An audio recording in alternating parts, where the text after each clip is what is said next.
Our next presentation is on less common forest invasive plants. Kelly Kearns with Wisconsin DNR is going to present. And just a little introduction for those of you who are coming into this presentation as new viewers. To use Zoom, please move your cursor to the bottom and a little toolbar should come up and it should have a couple different functions. For technology issues, please send those via chat to us and we can help you work through those.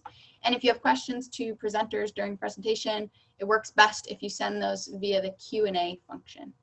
This webinar is hosted by the Central Wisconsin Invasives Partnership. We are a cooperative invasive species group. We focus on a bunch of invasive species issues in Central Wisconsin in our 7 counties. But there are other groups just like us across Wisconsin. This map has lists and different counties served for all the different cooperative invasive species groups in Wisconsin. We recommend reaching out to these groups. They are a resource for landowners and they get involved in a bunch of different projects and they can help you out with whatever invasive species work that you are doing. So please reach out to your local cooperative invasive species group. We also have there's another educational opportunity coming up from November 2nd to the 6th is the Upper Midwest Invasive Species Conference, or UMISC, being held online this year. So the registration will be cheaper than if it were an in-person event like usual. And I'll have a whole week of all kinds of different topics on invasive species, from aquatics to terrestrials, prevention, mapping, control, all kinds of information. It'll be really valuable if you're interested to check it out and learn new things. If you're just interested in woody invasives, there is, as part of UMISC, the Woody Invasives of the Great Lakes Summit during Thursday and Friday, and you can sign up for that for free. You won't get presentations from the rest of the conference, but you'll get plenty of information on woody invasives. So to sign up for UMISC, the whole conference, check out umisc.net.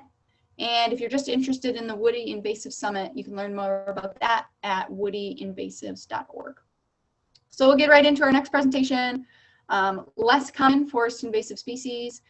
Ann Pierce, or Kelly Kearns with the Wisconsin DNR, Wisconsin DNR's invasive plant coordinator, is going to present this. So you can share your screen, Kelly.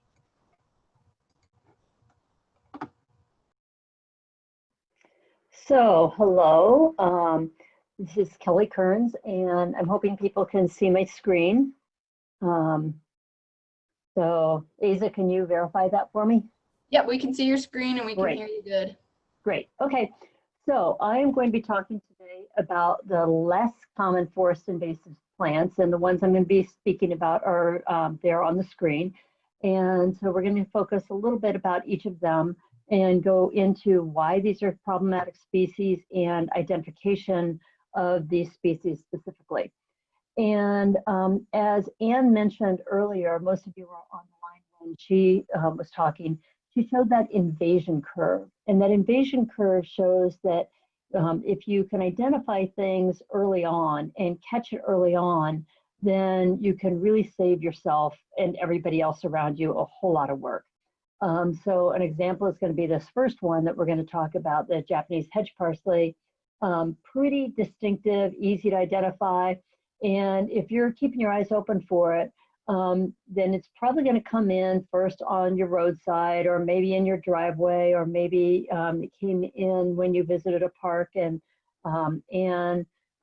it came off on your shoes or off from your dog. Oftentimes dogs spread these things around.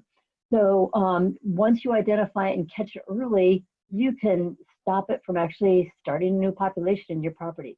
So think about if you happen to have garlic mustard on your property and have been battling it for years, think about how much easier it would have been had you known how to identify it and got it controlled really early on.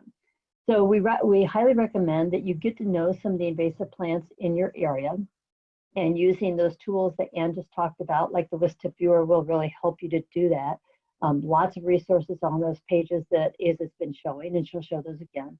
And so get to know some of these species that are likely to be in your area, and it will really help you out. So we're going to start with, first I'm going to talk a little bit about the regulations in Wisconsin, because this is important in relation to why some species are already pretty abundant and others are the ones that we can maybe catch early still. When we regulated, when we developed the invasive species rule in Wisconsin, we started back in 2004, and it first became in place in 2009. We then revised it in 2000 and went into effect in 2015.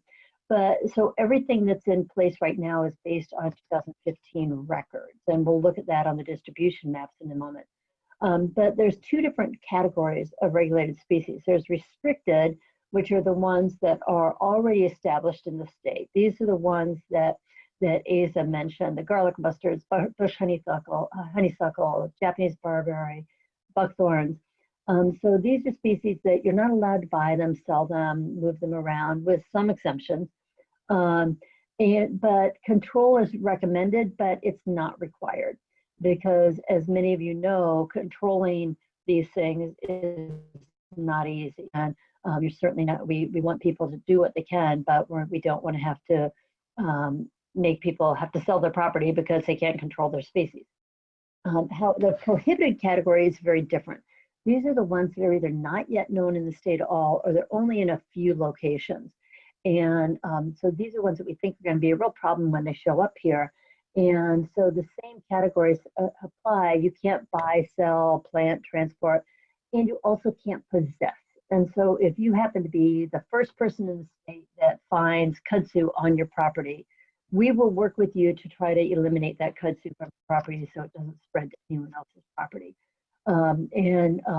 If it's to the point where we realize that it was just underreported and it's all over your county, then we'll work with you to figure out if there's a way that, you know, that we can minimize it but not get it completely contained or eradicated. So for each of the species I'm going to show, we're going to look at some distribution maps. The regulated categories are shown. In this case, this is a plant that, this is hedge parsley, and we'll be talking about it first. And it's one that's actually a split listed plant. So in the northwestern part of the state, at the time when we set up this rule, we didn't know of any occurrences in the whole northwestern part of the state. So it's prohibited in those counties. In the south and eastern counties, they're outlined in yellow, orange, that's where it's restricted. So in those counties, we don't expect everybody can actually get a handle on all their populations. Especially if you look down at the Dane and Iowa counties, in the southeast, you know, lots of points. In those areas, it's pretty far widespread. But if you look up in the counties in the central part of the state, there's only a couple of known populations, so it may still be controllable. So we're going to be helping people to try to get those under control. There's two different colors of blue on here. The darker blue are the ones who've been verified by an herbarium voucher, and the lighter blue have not been verified. So lots of information that are on these distribution maps, and we'll have one of these on for each of the plants. So we're going to start off with Japanese hedge parsley.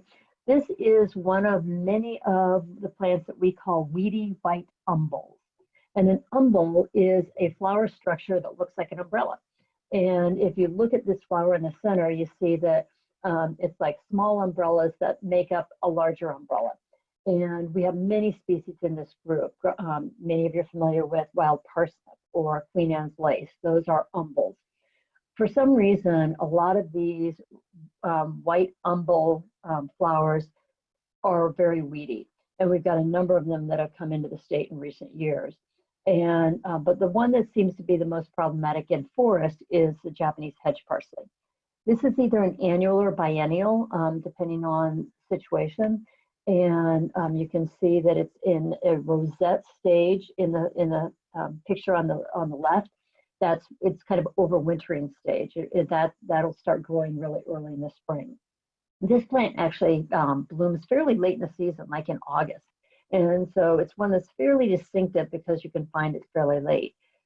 It spreads, especially along roadsides and the edges of forest, and then moves into the forest itself. As I mentioned before, the seeds get caught on things, and so then it tends to get moved by those seeds. It only spreads by seed. So if we look at the next page, we will see some of the identification characteristics. It's got fairly, it's a fairly delicate looking thing compared to some of the bigger, denser white umbels. It's not nearly as big as Queen Anne's lace, and It's the leaves are very ferny looking, or almost like a carrot. They don't smell like carrots though. And as the flowers start to fade, they produce the seeds, which have these little hooks on them. You know, because on the right, they get hooked onto clothing, on the dogs, and so they're very easy to spread around. So this one is one that we particularly want people to be watching out for, kind of on edges, on the roadside edges and on the edges of your forest, because it's fairly easy to identify. So you want to look for both those overwintering rosettes, and you want to look at for the flowers as well in July, August. Now we're going to talk, the rest are going to, in this session, are going to be all woody species. All of them have been introduced as ornamentals, and either, possibly by your neighbors, possibly by you. And if so, then you may have infestations that you need to deal with.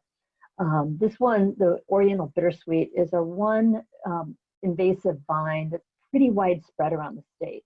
Unfortunately, over many years, it's been sold incorrectly as American Bittersweet, because it's really hard for the nursery people to tell from young plants that haven't started flowering yet, if it's American or Oriental. And so people may have accidentally planted the Oriental thinking they were planting the American. And so we're going to show you how to identify the difference in a moment. But first, I want to show you some of the damage that it caused. If you look on the right, you see that how this thing climbs up trees. It actually wraps its way around trees and can girdle or choke the trees themselves. And so it can actually kill trees by choking them out. It can also kill trees by getting up high and producing so much vines, it blocks out the light to that tree and everything else underneath it, and can cause, the windstorms can cause it to come down. Ice storms are especially bad. And this one, you're looking up and seeing a lot of fruits, a lot of those red fruits up in the tree. Generally, it doesn't produce a lot of fruits if it's in shade. But once it can kind of climb up and break out into the canopy, it's able to produce lots of fruits. And the same with ones that are on the edge of a forest. They can produce a lot of fruits as well. You look down on that picture with the yellow vines climbing all over everything. It's pretty easy to identify in the fall when the leaves start turning yellow. And you can see that it just kind of drapes over everything in a way that it pretty much kills everything that's on. One of the problems with the Oriental Bittersweet is once you've allowed it to actually start producing seed, then you're going to have to go after seedlings in addition to going after the larger vines that might be climbing on trees. If you can catch it when it's just starting to climb and hasn't really started producing seed yet, then just cutting off and chemically treating those stumps of the vines, it makes it much easier to deal with if you can prevent that seed production. So let's look at how you identify this versus American Bittersweet, which is our native bittersweet. So the first thing is that one of the other names for our Oriental Bittersweet is round leaf bittersweet. And when you have older plants with older leaves, then they tend to be very rounded. However, the younger leaves and leaves on the tips can be kind of pointed and look like the more pointed, more elongate leaves of the American bittersweet. They can be kind of confusing. If you have fruits on the plant, then it's really easy to distinguish. The Oriental bittersweet has small numbers of fruits at the leaf node. So all the way up and down the stem, you may see just a couple of fruits at each point where a leaf comes out. Whereas the American bittersweet has its fruits at the end of the stem. And so they're larger clusters that are all at the end. The fruits on the American tend to be a little bit larger, and the husk around that pulpy center tends to be a little bit oranger. And American bittersweet is not super abundant. If you have an abundant bittersweet in your woods, it's probably the Oriental. So it's definitely worth trying to get it identified and start going after it as soon as you can. American bittersweet is unfortunately not as common as it used to be because people have collected it and used it in wreaths and things. Okay, we're moving on now to autumn olive. Autumn olive was considered to be this great wildlife shrub back in the 50s, 60s, and 70s. And so a lot of agencies, the NRCS, Wisconsin DNR, and others sold this for wildlife habitat. And it certainly does provide a very dense thicket for rabbits to run into and hide, and a lot of fruits that birds can eat and spread around. Unfortunately, it took a couple decades before people realized that it really was spreading around a lot. And so you can see it spread in grassland areas, like in the upper right, or it can also be really dense even in Kelly, excuse me, sorry to interrupt. Your audio is kind of cutting in and out. I don't know if there's something that you can do to change your audio setup. I don't know that there's anything I can do. I'm speaking into a headset. Yeah, you're kind of fading and then coming back and then fading. Okay, I will try to just tell me if it happens again, and if need be, I'll unplug my headset, but generally that works better. Okay, great. I'll let you know if it's a problem. Thanks. So it can really spread into forests as well. And so the lower left photo shows what it looks like when it really starts heavily invading a forest. And so this is a plant to really be watching out for. And it's fairly easy to identify. As you can see, it's mostly found in the southern part of the state, but it could be anywhere in the state where it's been planted. But it has these little silvery dots all over the plant. They're on the stems, they're on the fruits, they're on the backs of the leaves. And so it's very, very distinctive. And it produces these little red fruits that actually are edible. And the birds think they're great and they spread them around. We do have a native look-alike called Chaperdia canadensis, or rabbitberry, that is much more coppery colored and a little bit hairier. And so if you're in one of these coastal counties shown in this map on the left, then you might also have this Chaperdia. And so you'd want to make sure that you're not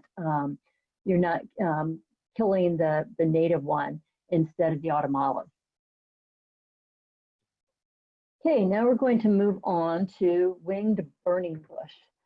Many of you probably have planted this or have used it in some way, and or your neighbors have. So it's also called winged spindle tree, but most people know it as burning bush.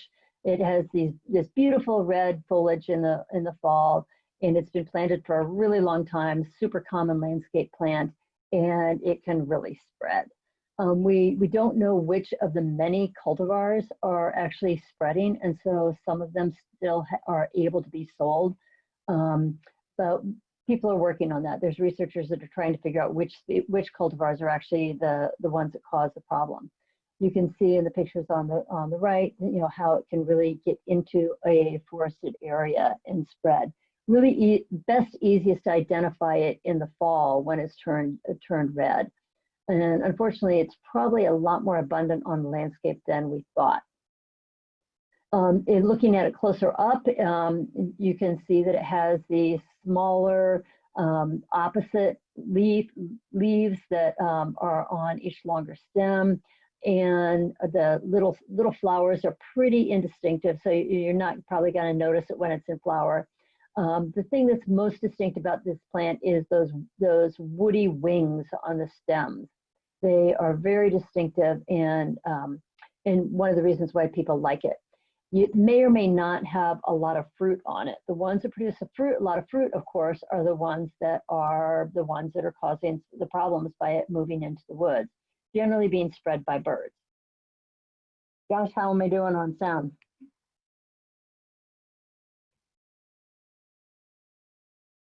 You're doing a lot better now. Okay, good. Glad to hear that.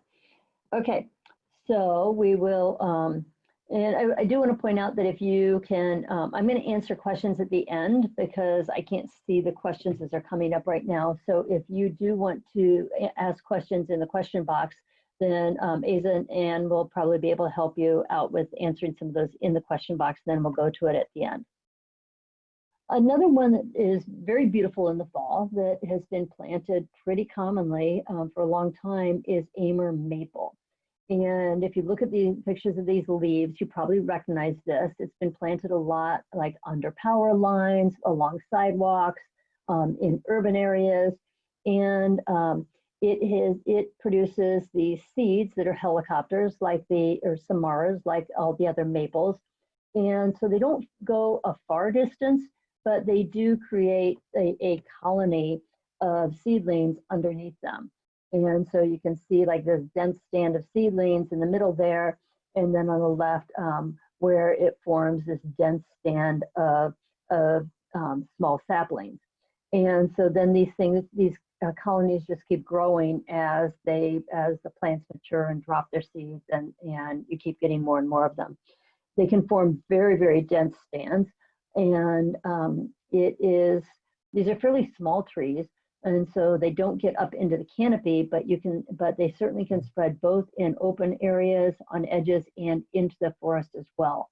Again, much easier to identify this in the fall when they're in that beautiful red fall color. And from the map, you can see that they've been found pretty much around the state. And it's mostly based on where people have planted the cultivars that are causing the problems. And we don't know which ones those are because unfortunately the seeds aren't distinctive as to which cultivars they are. And people take the tags off of them after they plant them. And so even if we knew where the mother tree was, if it didn't have a tag on, we wouldn't necessarily know which cultivar it was that was planted. So again, people are working on trying to figure out which of these cultivars are the problems, and it's something that we'll learn more as the years go on and as research goes on. Amur Cork tree is the last of the plants that I want to talk about. This one, it has been planted as an ornamental tree, and it gets quite large. It can get 50, 60, 70 feet, both in height and in width. It's a very large, showy landscape tree. In the fall, it turns this beautiful, deep yellow color. And during the growing season, it's this glossy, deep green color. And it actually has both male and female trees. And so the male cultivars, we have exempted them and allowed them to be grown. The female cultivars, though, are listed as prohibited in Wisconsin. And so the female ones, of course, are the ones that produce the fruits that are spreading. And we didn't realize this was as abundant in the state as it is when we first regulated it. We regulated it as prohibited, and you can see by the map on the right that it's pretty much all over the state. And once we started looking into it, we found out that it's been planted by a lot of municipalities as well as by landowners. And this was all done prior to it being regulated in 2015, but these trees are just now coming to maturity and starting to produce fruits. In the center of the photo, you see a forest that has lots of little saplings growing in it. Almost all the trees in that photo are Amur Cork tree. And this is up in Dunn County where they found huge infestations of it. And they have been finding upwards of like 30 to 50 stems per square meter. It's just a huge infestation in that area. So they've been doing a lot of work with local landowners and cutting some of these things down and treating them. And you can see on the bottom how rapidly these plants grow. You can see the cut rings on that one on the right. And the one that they're measuring on the ground there in the snow, that plant, that stump is 32 inches wide, and it has 30 growth rings. So it was growing almost an inch a year, which is huge growth rate. And so that means it's getting up into the canopy very quickly and spreading very quickly. So let's look at how you would identify this plant. The leaves are actually compound leaves. So if you look at that leaf that's sitting on the stump, that's one leaf with multiple leaflets that are opposite from each other and fairly wide. They tend to be quite shiny looking, and it produces these kind of very fleshy bundles of fruits that the birds, of course, spread around. As these fruits die off, the ones that haven't been spread by the birds turn black, and so those are pretty distinctive. If you happen to have female trees, that you'll be seeing that.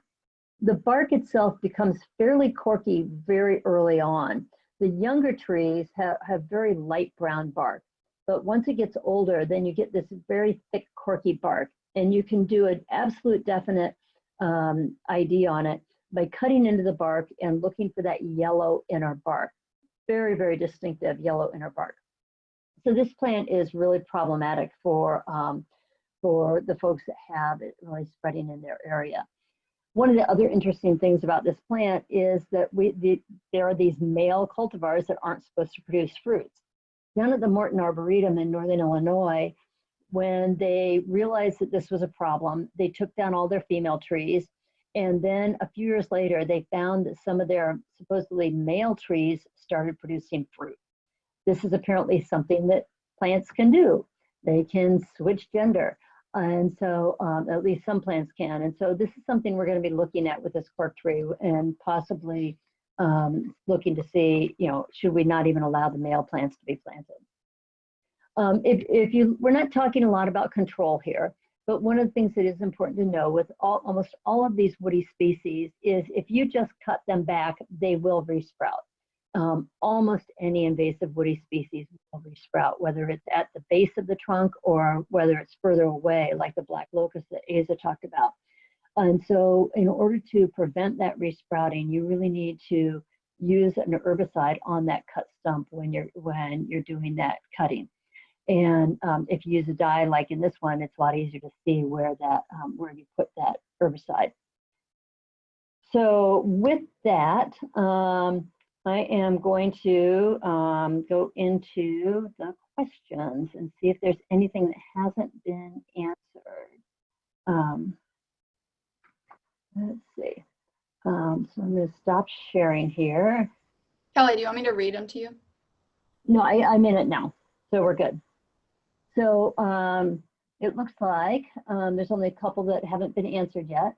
Are all Euonymus or burning bush varieties invasive? If not, how can I determine whether or not the ones in my garden should be removed? Well, we don't know which ones are invasive. And the lab at UW that Ann works with has done some research on this. And so Ann, you might want to jump in and answer which of the cultivars Mark has found out might be a little bit more invasive. But in general, if you may not know what cultivar you have in your garden, especially if it was already there when you moved in. So the first thing to do is look and see, is it producing a lot of fruits? If so, chances are those fruits are being spread and might be starting new plants. The other thing to look at is, do you have seedlings popping up around underneath the plant and elsewhere in your garden? If they are, then you absolutely have an invasive cultivar and you should probably get rid of those. And then the next question, Ann, do you have any more information about which cultivars might be more invasive or might produce more fruits? Unfortunately, I don't, because I haven't been involved in that work. So if Casey wants to follow up, if they have my email, I can try to dig in and find out from the folks in my group that have worked on that. Yeah, there's also been research done at the Chicago Botanic Garden on this, and also at the University of Connecticut. And probably the person who's done the most work on it is Mark Brandt, B-R-A-N-D-T, at the University of Connecticut. So if you were to like Google Scholar search for his name and Euonymus alatus, then you might be able to find the most recent results of his work. I know that he's still doing this work. It's a lot of work to do these studies. You have to grow out all these cultivars and then give them several years to grow and count in the seeds, and then also find out how viable those seeds are by planting them out and seeing which ones actually survive. Okay, next question. Are flame maples an issue like the Amur maple? Flame is one of the cultivars of Amur maple, so it probably is. I don't know if that one actually produces a lot of seed or not. They are working on developing seedless ones, but I don't know if flame is seedless or not. I suspect it's not. Okay, next question. Lots of plants discussed today are spread by birds or winged seeds, but what about people spreading them inadvertently, not by planting? What can we do to prevent spreading?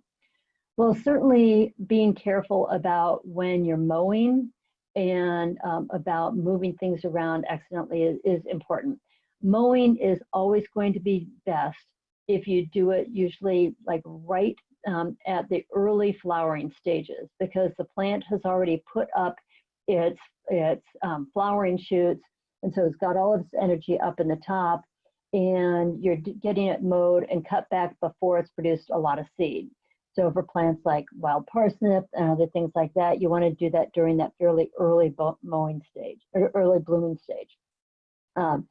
And the other thing to do is to, if you're mowing, to mow the areas that don't have those invasive plants first, and then go in and mow the patches that do have them, and maybe sweep off your mower deck or clean your mower between those mowings. When it comes to like moving plants from, like say you're hiking in a park with a lot of garlic mustard, and then you're going home, clean off your shoes. Get a boot brush, a horse pick, something that you can clean your shoes off with, so you're not bringing those seeds home with you. Check your dog, get the seeds off your dog, get the seeds off your clothes. Wear gaiters or something on your legs to minimize the number of seeds that are going to get on your clothes. Really try to just don't let the seeds come home with you. Okay, next question. How long is autumn olive seed going to be viable in the ground? We just cut and sprayed ours, 6 acres of the stuff. Wow. But plan to do follow-up work. 6 acres is a lot of autumn olive to control, so congratulations on that. I suspect it'll probably be at least 3 to 4 years that you're still going to be seeing some seedlings popping up. And if you can get other things in there to compete with it, that's going to help. But you definitely are going to be watching it for a while. And you also, even though you cut and sprayed your stumps, you probably will still have some that resprout from those stumps. There's always some level of plants that survive, some that you missed or some that just are tougher and they're going to resprout. So always this kind of work takes at minimum 3, 4, 5 years to really knock back some of these species. Next question is, my flame maples have a ton of seeds. Funny thing is, I got it from the local county extension department. How do I confirm if I need to cut all my trees down? Same answer as with the burning bush. Are you seeing seedlings popping up elsewhere around your property or nearby? With something that has those samaras or winged seeds, those seeds aren't going to go real far. So if there are seedlings coming up, you should be seeing them. And so I would, look for that in your yard, whatever is near your yard. And if you're not seeing seedlings, you're probably okay. Unfortunately, a lot of county extension agents didn't know that some of these things were invasive. We're always learning about new things. I'll show you in the next presentation one that we just found out about. We'd never even heard of this plant before. And so there's definitely, we're learning new things all the time, and there's always a lag time until people change things at the local level too. So unfortunately, that's why we've had to have a statewide rule so that people know not to be sowing some of these things. So with that, I'm going to go back to Ava because I think it's her time to close out this one and move on to the next talk.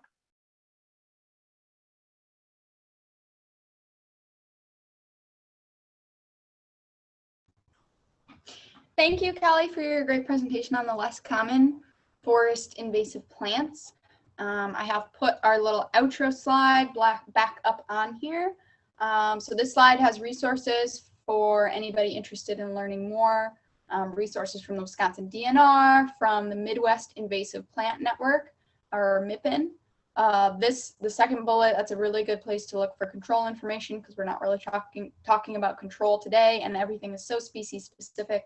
Another great control resource is the Wisconsin First Detector Network. They have fact sheets that have a lot of species-specific management information. For woody plants, vines, and shrubs and trees, the Woody Invasives of the Great Lakes is a great place to look.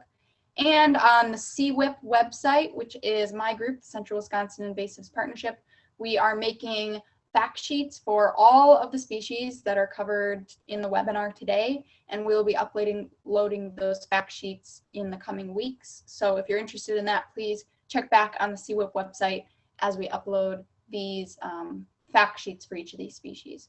I also just wanted to take a quick second to acknowledge our grant sponsors that have made this event possible.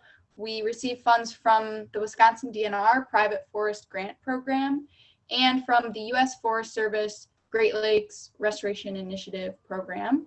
And those funds help us organize this webinar and will help us put in time to making these identification fact sheets. So thank you to the Wisconsin DNR and the U.S. Forest Service.